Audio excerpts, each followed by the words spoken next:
No final do século XIX, ainda que tenha sido o período em que, em larga medida, estavam sendo colhidos ao máximo os frutos do triunfo, décadas antes,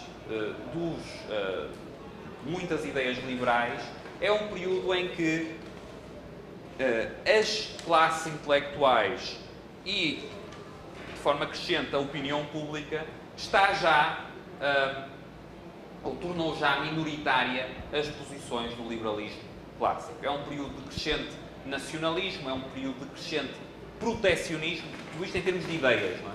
É um período de crescente apoio a medidas intervencionistas e o que é que vai resultar daqui? O que resulta daqui no final do longo século XIX são as duas guerras mundiais, que provavelmente daqui a mais alguns anos serão vistos como uma só guerra em duas partes, não é?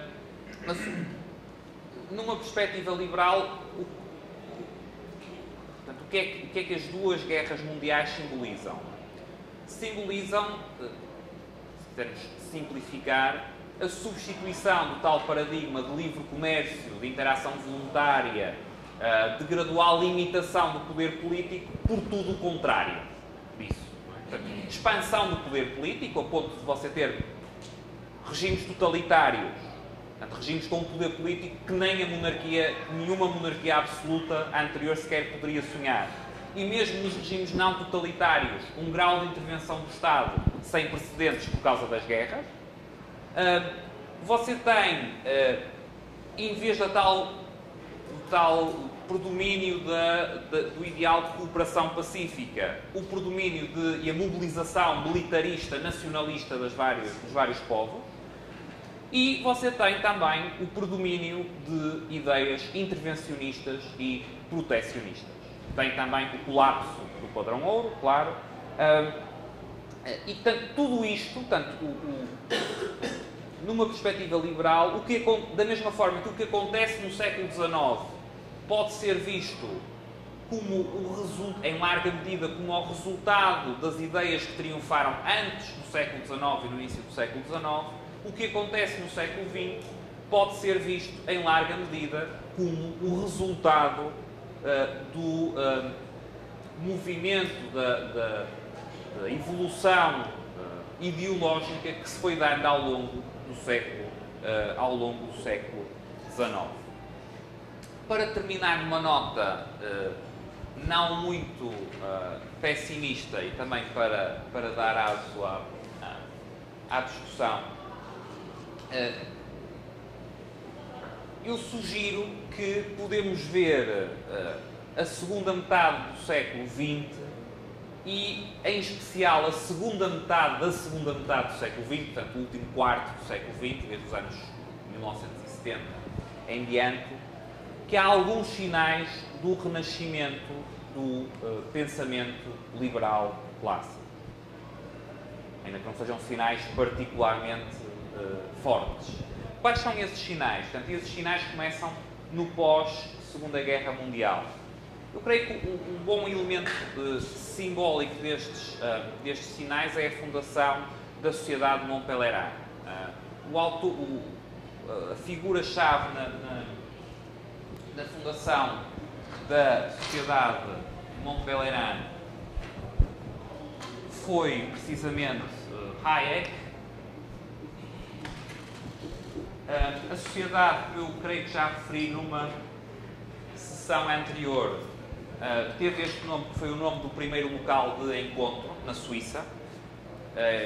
Hayek queria a Sociedade de Tocqueville-Acton, mas os protestantes presentes opuseram-se a que uma sociedade liberal tivesse o nome de dois proeminentes autores católicos.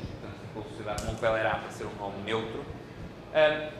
O objetivo da Sociedade de Mont Pelerin, eu recomendo, quem não conhece, procure o site via Google, foi precisamente, a Sociedade de Mont Pelerin nasceu da percepção de que a tragédia da primeira metade do século XX, quer com as guerras mundiais, quer com a ascensão de várias formas de totalitarismo, nazista, fascista, comunista, e com a perda de liberdade, mesmo nos regimes não totalitaristas, resultava essencialmente de razões ideológicas, de razões intelectuais. E o que o Hayek e os fundadores da Mont Pelerin procuraram fazer foi gerar um movimento para tentar reentrar na tal guerra das ideias.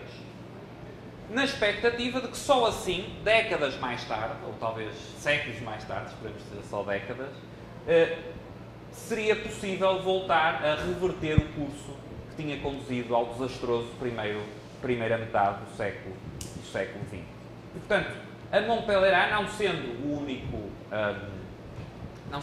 elemento, em termos simbólicos, é importante porque foi o grupo que reuniu, na altura, na segunda metade dos anos 40, a partir da segunda metade dos anos 40, as pessoas que se inseriam em sentido lato na tradição liberal clássica, que eram relativamente poucas, e que procuraram, desde então, ter esforços e juntar esforços para divulgar e redivulgar, recuperar esses ideais liberais clássicos.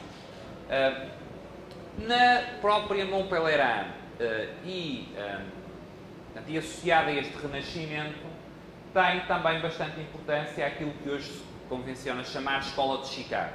A Escola de Chicago, como alguns saberão, é o nome dado a uma corrente de pensamento económico nascida em torno da Universidade de Chicago, que é fundamentalmente neoclássica, portanto, não austríaca do ponto de vista metodológico, mas cujas conclusões são em larga medida liberais. Esta escola, que nasceu em torno de uma pessoa que também foi importante neste renascimento das escolas liberais, chamada Frank Knight, que é um autor talvez mais importante na fundação da Escola de Chicago. Era um autor também bastante anti-austríaco. Mas este autor, que foi uma figura muito importante para depois todos os outros economistas que nascem na linha da Escola de Chicago, o mais conhecido será o Milton Friedman. Estes autores na linha da Escola de Chicago tiveram, e continuam a ter, uma influência muito grande em termos do ponto de vista da ciência económica, da presença de algumas ideias liberais. Eu tenho sérias reservas em relação à metodologia neoclássica em geral e, portanto, também à metodologia adotada pela Escola de Chicago, mas isso não deve impedir de reconhecer que, do ponto de vista do mainstream da ciência económica, a Escola de Chicago é incomparavelmente mais influente do que qualquer autor austríaco ou do conjunto da escola austríaca. E, portanto, isto para dizer o quê? Se hoje, em ciência económica, há alguma inclinação liberal, em termos de mainstream, isso deve-se quase exclusivamente à Escola de Chicago e não à Escola austríaca. Claro que isso implica também, na minha perspectiva, que essa presença tem todas as fragilidades metodológicas da própria Escola de Chicago. Mas não deixa de ser verdade digamos, que essa presença se deve à Escola de Chicago e daí não será possível falar de renascimento de escolas liberais na segunda metade do século XX sem falar da Escola de Chicago, independentemente das reservas que seja de ter numa perspectiva austríaca face à Escola de Chicago, e aí depois as sessões do professor Iorio tratarão certamente em maior pormenor esses temas. Depois, uma terceira corrente também muito importante, é a que ficou aqui mais no plano estritamente político, é a corrente que se designou chamar como ordoliberalismo. O ordoliberalismo tem um nascimento centrado na Alemanha, tem uma forte influência da escola austríaca, Hayek e Mises, mais Hayek, e foi uma das, ou talvez a corrente principal, que esteve por trás do modelo adotado na República Federal Alemã. que é um modelo, aliás, que se continua a falar hoje em dia em termos de políticas públicas e de ciência política e de economia, chamada economia social de mercado, que está associada a figuras como Ludwig Erhard. E esta ideia da economia social de mercado é uma postura que é essencialmente liberal, não tão liberal como as posições de Hayek ou Mises, mas que na segunda metade do século XX foi, no contexto europeu, contexto da prática política europeia, a principal corrente de oposição liberal e de políticas liberais face a políticas intervencionistas de esquerda ou de direita. Foi um movimento muito influente nos partidos da democracia cristã europeia portanto, mais na Europa Central, menos nos países do sul da Europa, mas ainda assim influente. E é um movimento que, embora aceitando e propondo e defendendo um grau substancial de intervenção do Estado na economia, e em especial em questões sociais e de redistribuição, acata e defendeu e ajudou a propagar muitos dos princípios do liberalismo clássico. Claro que, normalmente, quando vocês têm discussões entre, por exemplo, austríacos e ordoliberais, dá para ver que há grandes diferenças. Eu estive recentemente num colóquio organizado pelo Liberty Fund sobre o Luigi Einaudi, que foi Presidente da República Italiana e que era, no contexto italiano, essencialmente um seguidor do ordoliberalismo. E, quer dizer, analisando os textos, os discursos do Einaudi, dá para ver que há grandes diferenças face a, por exemplo, Hayek ou Mises. Mas a constatação dessas diferenças não deve fazer esquecer que, de facto, no contexto italiano, no período pós-guerra, foi aquilo, e não a escola austríaca, foram aquelas ideias, aquelas propostas, por muitas incoerências que pareçam poder ter, que foram, digamos, o principal foco de liberalismo e de oposição a políticas mais intervencionistas. Não é? Portanto, o ordoliberalismo é um terceiro elemento importante. E depois temos, claro, a escola austríaca. Portanto, e é neste contexto de renascimento das escolas liberais que eu creio que, na segunda metade do século XX, que eu creio que deve ser situado o atual pensamento político da escola austríaca.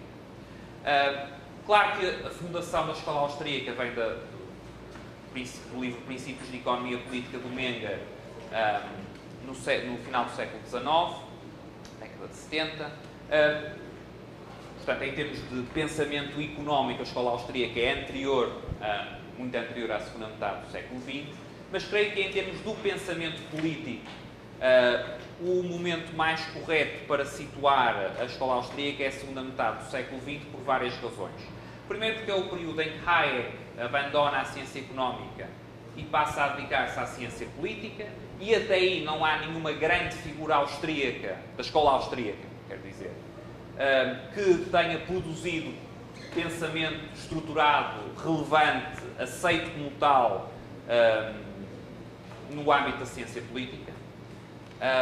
Depois, porque é também um período em que, via Montpellier, via ordoliberalismo, via outras influências cruzadas, a escola austríaca adquire alguma influência, e creio que crescente, em termos políticos. Passa a haver, quer dizer, talvez o expoente máximo disso seja a década de 1980, com Ronald Reagan e Margaret Thatcher, em que há pelo menos, inspiração clara. Depois, sobre os resultados concretos das políticas seria para outra sessão, mas há uma inspiração clara de ideias-chave de autores da escola austríaca.